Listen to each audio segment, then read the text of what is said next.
If you're like me, you have always been sort of mystified, curious about, and seeking out masculinity. And as a gay man, there's a lot of questions and there's a lot of answers to be seeking as far as where do you find it, what actually is it, and why isn't it exclusively in the gay community and communities. So let's talk all about that in this episode. I am Frank Schneider, my friends call me Fritz, and this is Daddybear America.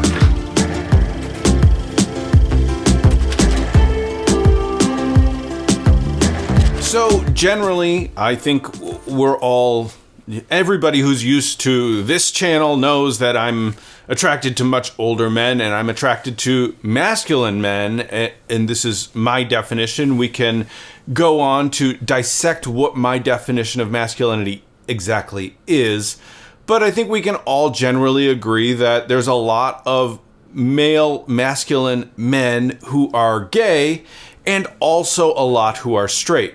Before I launch into some sort of diatribe about how masculine is great and feminism isn't, or femininity within the male gay culture isn't, I want to point out that there is a necessity for that femininity early on, and it helped us to be identified, to be seen, and within the community, specifically to bring awareness to the need for rights, and that was often visibly sort of feminine actors within the gay community that brought this attention, as well as so civil rights, and then on top of that, gay rights, AIDS rights, and medical sort of intervention that was needed for the AIDS epidemic. And there was a lot of very visible, queen type guys who dressed up and wore dresses and got visibly noticed, and that's what we needed at that time. So as we achieved rights, that's less essential and allows for our more masculine gay role models to step forward in their sort of subdued, calmer way. So yeah, generally what I refer to as masculinity is going to be the calmer, more stable, more balanced, emotionally aware type of man. And often that because they're not dramatic, they aren't out there in a way for the gay community to take notice. So right off the bat, yeah, their masculine men are sort of pushed away and chased away from the gay community. Not only that, because they're not getting noticed, they maybe aren't seen as potential date material. We would, if there was like the club or the group where they all met, then all the sort of guys who are attracted to that could go there and feast. But there isn't such a place that I know of. If you know of a place, type it down in the comments. I think we all want to know. So, as I said in the first chapter, I think that this very performative, dramatic, gay, feminized style that we associate with the gay community and is quickly shouted in a very sort of loud way, and masculine men or men seeking masculinity are told, if you aren't attracted to this feminized gay sort of reality, that's your own internalized homophobia, that it's because you hate your gay self that you aren't attracted to feminized men. And this, I will dispel immediately, is not true. You have plenty of male masculine archetypes that you look up to in the gay and straight communities, and being attracted to them is not somehow because you hate yourself as a gay man. It just means you aren't attracted to feminized, dramatic, over-the-top, glitter, lipstick, high heels, and dresses there's nothing wrong with not being attracted to those things. And if you are attracted to classically male masculine archetypes, say like John Wayne or some character like that, there is nothing wrong with that. And in fact, you are a fully intact, wonderful gay man who just happens to be attracted to straight acting, normal gay men who are gay and masculine, whatever. To top this all off, there is now a new version of gay man who is online only. This is new in the past 25 years since the birth of the internet publicly to us in the form of gays dating and dating apps and things like this, where you don't have to be out in the real world, you're just out online. And a lot of typically male masculine demonstrating men aren't online and don't even this is not part of their dogma or their behavioral sense, that somehow the masculinity that's occurring online is not what a lot of us are looking for in real life. And so there's this disconnect between what men consider masculine online versus what is actually masculine to the rest of the world. So this is all going to repulse truly masculine men away from the drama, the glitter, the online scene, the youth of demonstrating your masculinity versus true masculinity, which doesn't need to be demonstrated, it just is. So there's a performative component to this that isn't really necessary, and so wouldn't attract masculine men to any of these scenes. Now let's talk about why gay seeming spaces aren't going to attract masculine men. First of all, masculine men are, as we've pointed out, calmer, more stable, more balanced, emotionally, more, capable of reading the dynamics of someone's emotional content. This is not a gay scene that we think of. Generally, gay scenes are overstimulated with color and light and sound and dance clubs and wardrobe changes. They're also infiltrated with competitiveness and cattiness from the gay community, which tends to be very cliquey, and so-and-so doesn't get along with so-and-so. I think that's a lot of sort of feminine or feminized energy that enters into the gay community, where, the sort of Karens and Kathys are just bickering at each other and catfights and...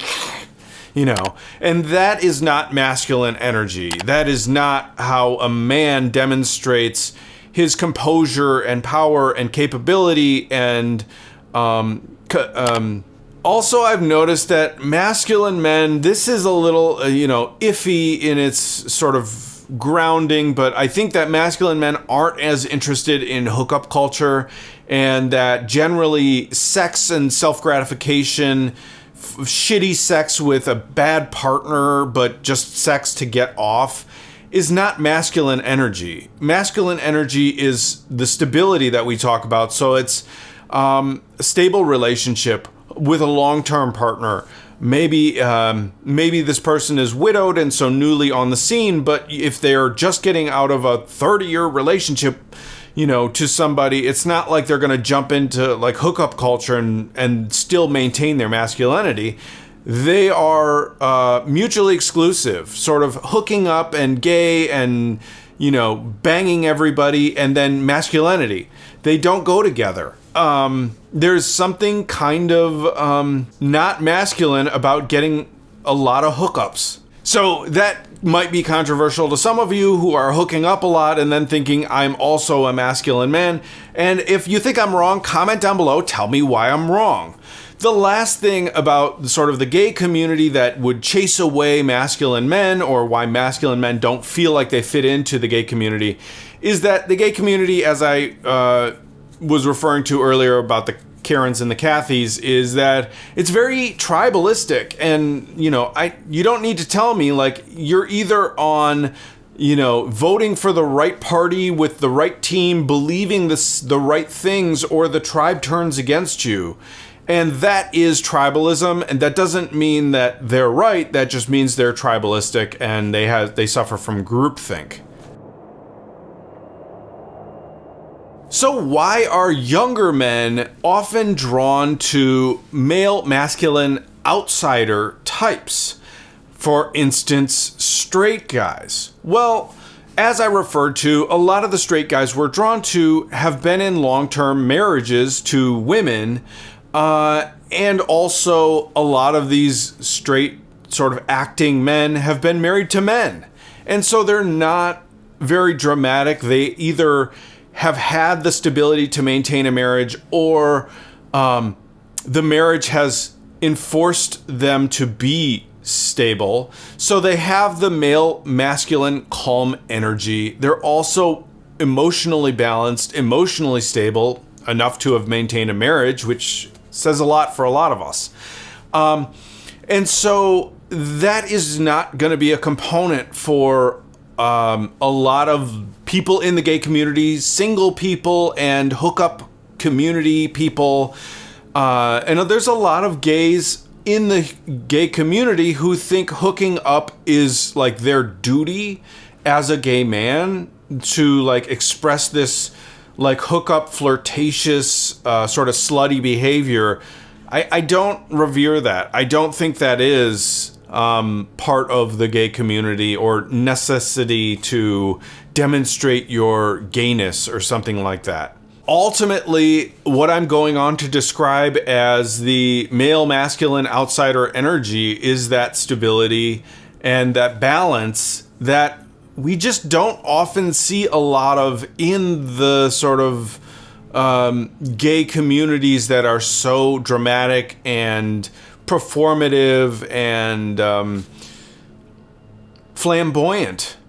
But there is a lot of safety in the biologically and psychologically minded, ways of thinking about this. If we look at what I'm describing as calm and balanced and stable male archetype, which basically symbolizes safety to a lot of younger men and women, which I'm like, they get roped in here as well, because there's a lot of bisexual men here and there are some straight men here. So like, yeah, that is a factor. I mean, generally a lot of younger partners are looking for safety in the form of, a lot of us are thinking, financial safety, but no, actual physical safety, just in your mannerisms, and emotional safety, knowing that I'm not gonna get like screamed at or lashed out at.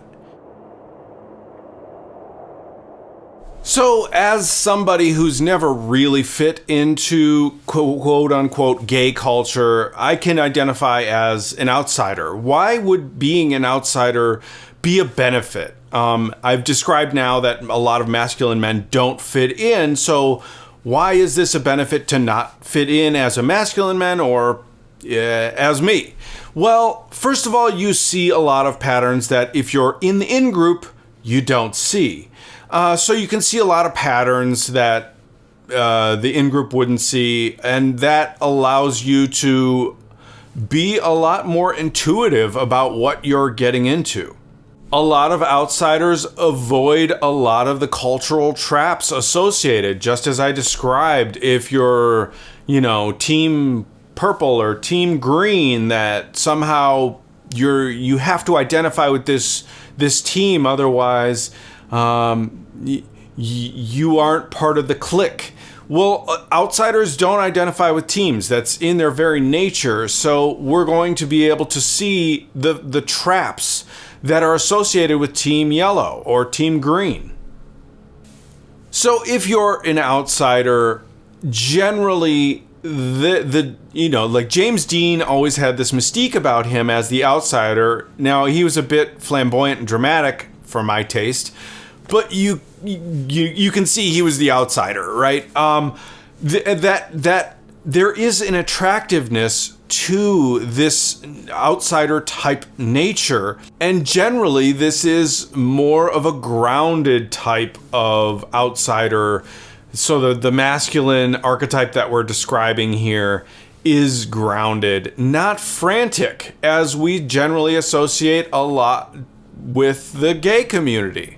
And also, I think it's worth noting that a lot of the frantic nature is also associated with the feminine catty type culture that can be associated with the gay community. So if you're like me, a lot of the time you are attracted to these male masculine, often straight masculine archetypes, and we're told by people within the gay community who were more feminized, they would say things like, that's your internalized homophobia, that you hate your gayness, and that somehow they're drawing the connection that gayness is feminized, and so therefore if you are attracted to masculine types, they associate that with straight, and therefore you are homophobic, self-hating homophobe kind of thing. And that I think we've illustrated in this episode is simply not true. If you're attracted to somebody who's stable, grounded, and balanced, these are all demonstrations of what we would associate as modern masculinity. That doesn't mean that I hate my gayness. That just means I like my gayness to represent those attributes. Stability, grounded, balance. Like, why is that a bad thing? And so that's really the reason why I wanted to do this episode, is to say to you guys, it's perfectly okay and wonderful and great to be attracted to masculine men, especially if it is gay men that are male and masculine. And I want to encourage a lot of you who want to be masculine that it's okay to be masculine. And if you want to be feminine, then go do that. But the two are not the same, and just because I'm attracted to masculine men doesn't mean somehow that's less than in the gay community. It just means that it won't be seen as visibly, as performatively, as loudly. And so there is a different type of battle for male masculine men in the gay community, and that's mostly to get dates and get laid and have like deep, fulfilling, loving relationships in a gay community where some of them see hookup culture as expressing your gayness. And if you're male masculine, then hookup culture potentially isn't your thing. And so there's a lot of that here too.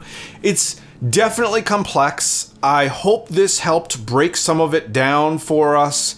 And to clarify that just because you like certain things doesn't mean that you're self-hating or, like homophobic or something like that. That's not true. That's just the girls being catty.